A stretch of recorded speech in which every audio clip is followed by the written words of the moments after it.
The year was 1976, Buenos Aires, Argentina, a city defined by its culture, its grand avenues, and a sudden, suffocating silence.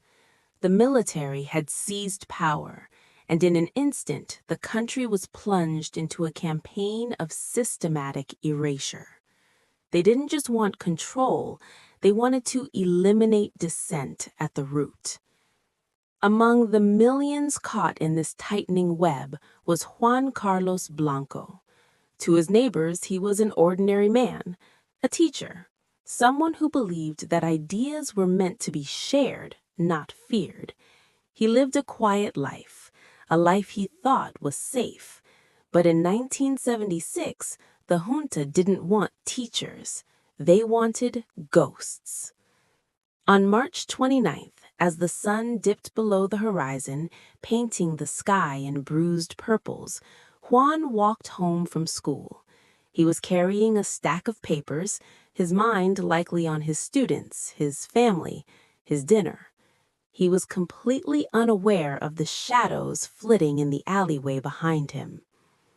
For weeks, the whispers had been growing louder. People were disappearing, vanishing into the night without a trace. His friends had warned him, they had pleaded with him to keep his head down, but the reality was too horrifying to confront. Juan chose to believe in the safety of his innocence. He was wrong. Days later, the knock came. It wasn't the police. It was Task Force 3.3.2, notorious, ruthless, the architects of El Proceso. Juan was taken. Under false accusations of subversion, he was dragged into a clandestine prison system designed for one thing: to instill absolute fear. He endured interrogations that defy human comprehension. He was no longer a man. He was a number in a system that didn't want him to exist.